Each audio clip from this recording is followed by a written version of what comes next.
हाय दोस्तों, बीकेजी स्टडी में आपका स्वागत है। दोस्तों, इसके पहले हम लोग भोजन चैप्टर का जितने भी कॉन्सेप्ट थे सबको देख चुके हैं।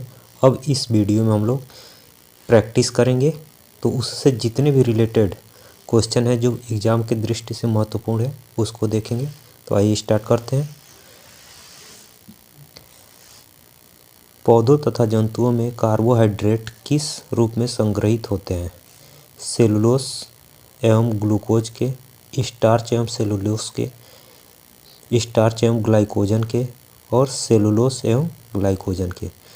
तो पौधे और जंतुओं में कार्बोहाइड्रेट जो होते हैं स्टार्च एवं ग्लाइकोजन के रूप में स्टोर होते हैं, संग्रहित होते हैं। तो राइट आंसर हमारा क्या हो जाएगा? 3 हो जाएगा। क्वेश्चन नंबर 2, कच्चे खाद्य में उपस्थित स्टार्च का परीक्षण किस प्रकार कर सकते हैं? तो किस प्रकार कर सकते हैं? तनु आयोडीन विलयन के द्वारा, तनु HCl विलयन के द्वारा, तनु NaOH विलयन के द्वारा या उपरोक्त में से सभी।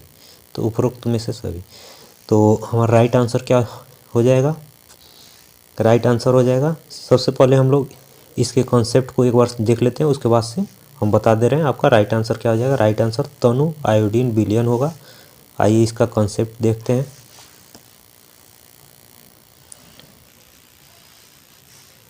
स्टार्च परीक्षण, इसके द्वारा हम खाद्य वस्तु में स्टार्च की उपस्थिति का परीक्षण कर सकते हैं। इसमें 2 से 3 बूंद तनु आयोडीन विलयन को डालकर करते हैं। यदि यह नीला काला हो जाता है तो उसमें स्टार्च उपस्थित है। स्टार्च खाद्य पदार्थ जैसे आलू, ब्रेड, चावल आदि में पाए जाते हैं। क्वेश्चन नंबर 3 देखते हैं। लंबे समय तक उपवास के समय सर्वप्रथम होता है, यानी सबसे पहले क्या होता है? पहले वसा प्रयोग होती है, यानी सबसे पहले वसा प्रयोग होती है। उसके बाद लीवर एवं मांसपेशियों में से कार्बोहाइड्रेट एवं अंत में प्रोटीन का प्रयोग होता है। सर्वप्रथम कार्बोहाइड्रेट, उसके बाद वसा एवं अंत में प्रोटीन का उपयोग होता है।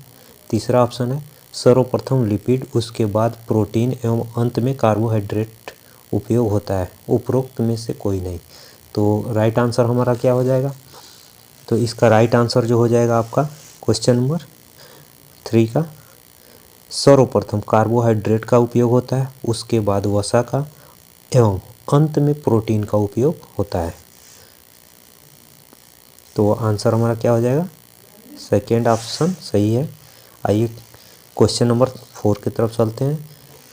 बीच बीच में जो भी कॉन्सेप्ट होगा आपको हम बताते जाएंगे। क्वेश्चन नंबर 4, खाद्य पदार्थ में उपस्थित प्रोटीन के परीक्षण के पद हैं। तो क्या क्या पद हैं? परखनली में खाद्य पदार्थ की थोड़ी सी मात्रा लेते हैं तथा इसमें 10 बूंद जल की डालते हैं एवं उसको हिलाते हैं।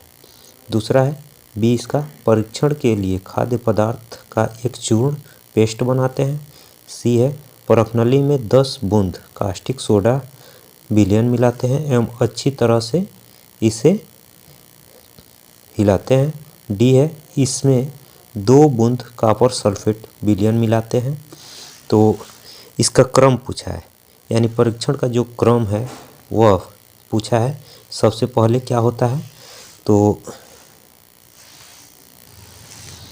क्रम इसका हो जाएगा आपका, यानी परखनली में सबसे पहले परखनली में खाद्य पदार्थ की थोड़ी सी मात्रा लेते हैं और इसमें 10 बूंद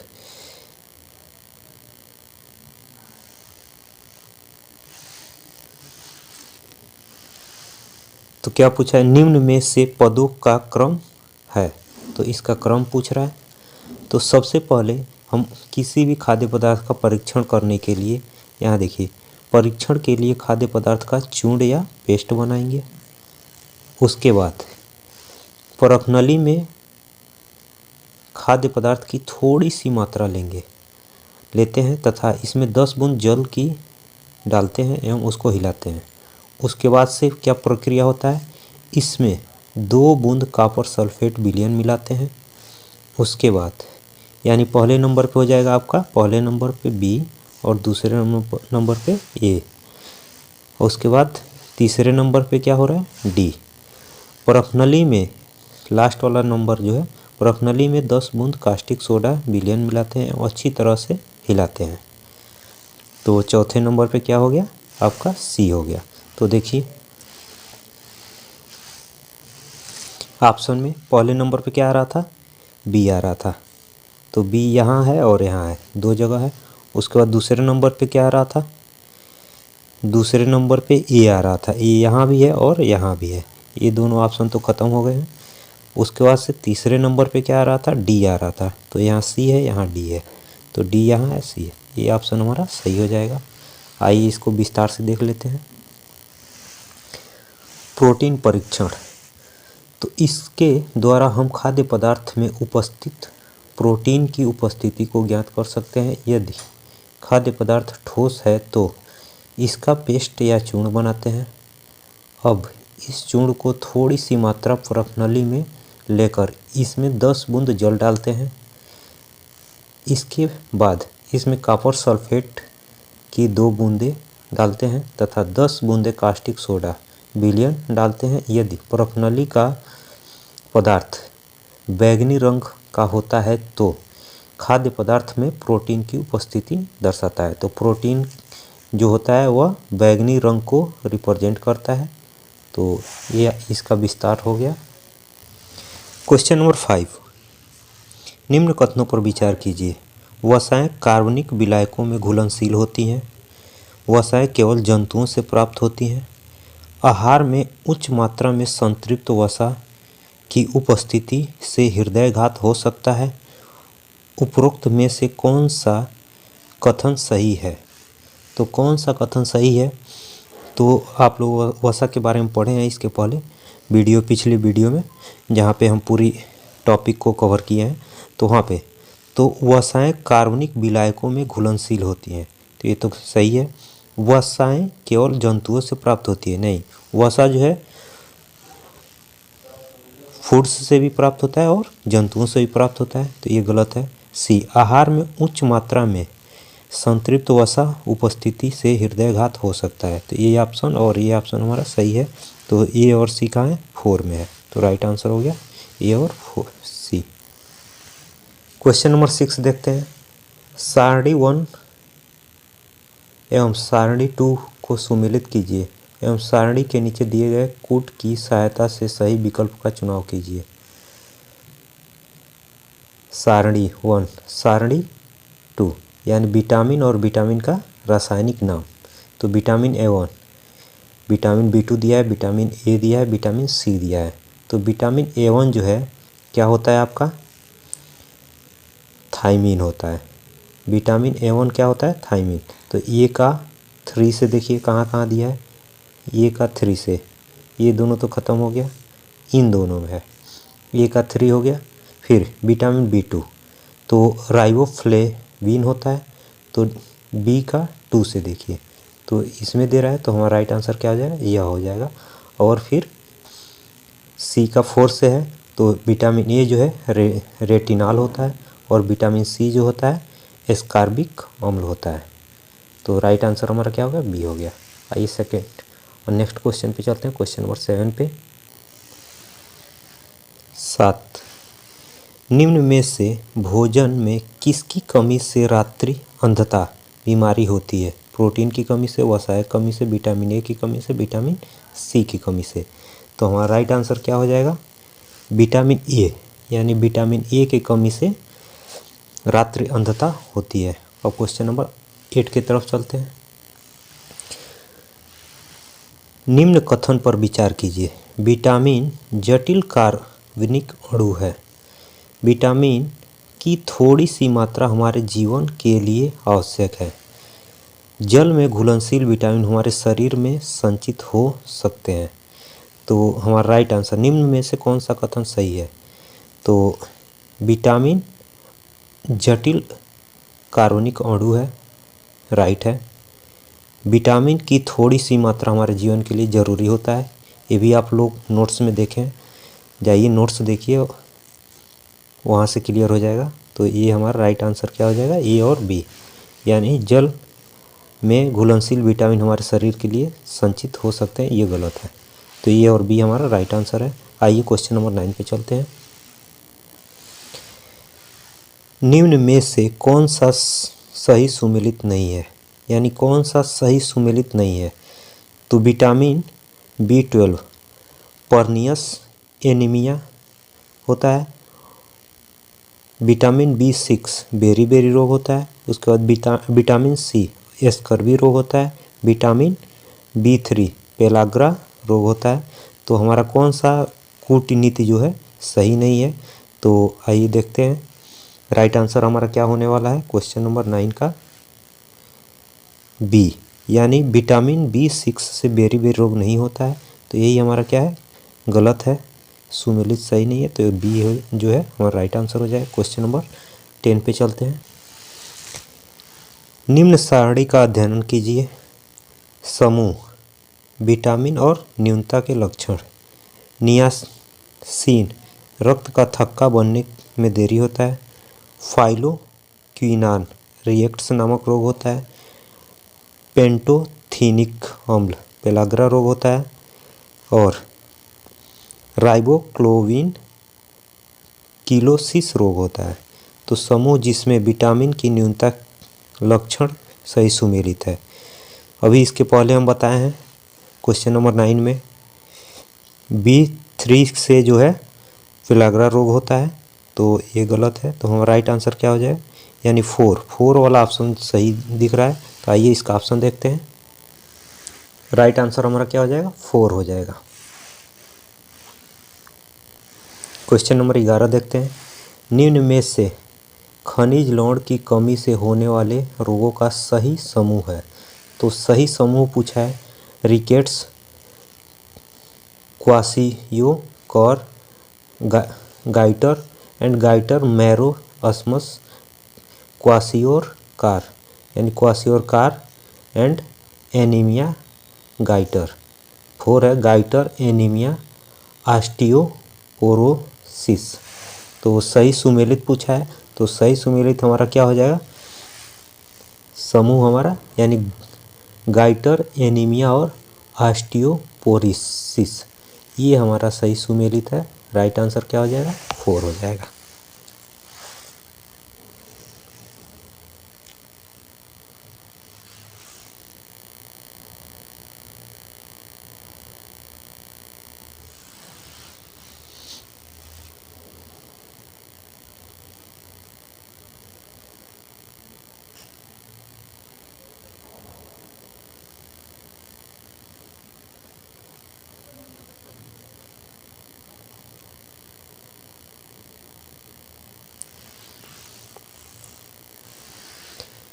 क्वेश्चन नंबर 12, निम्न सारणी पर विचार कीजिए। खनिज लवण, न्यूनता रोग लक्षण।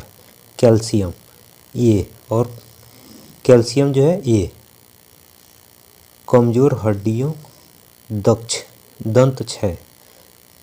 कैल्शियम यानी बी, गाइटर गले में स्थिर थायराइड ग्रंथि में सूजन आना। तो आइए हम आंसर की तरफ बढ़ते हैं।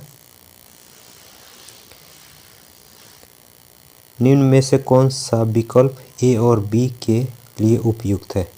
ए और बी के लिए उपयुक्त पूछा है।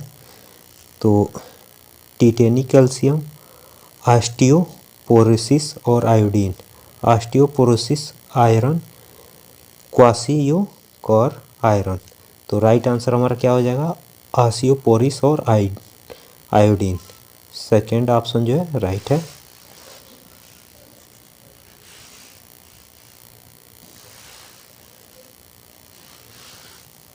निम्न कथन को पढ़कर सही विकल्प का चयन कीजिए। संतुलित आहार हमें स्वस्थ रखता है, राइट है। संतुलित आहार में भोजन के सभी घटक सही अनुपात में होते हैं। तो आइए इसका कूट पे चलते हैं। कूट क्या कहता है, केवल ए सही है, केवल आर सही है,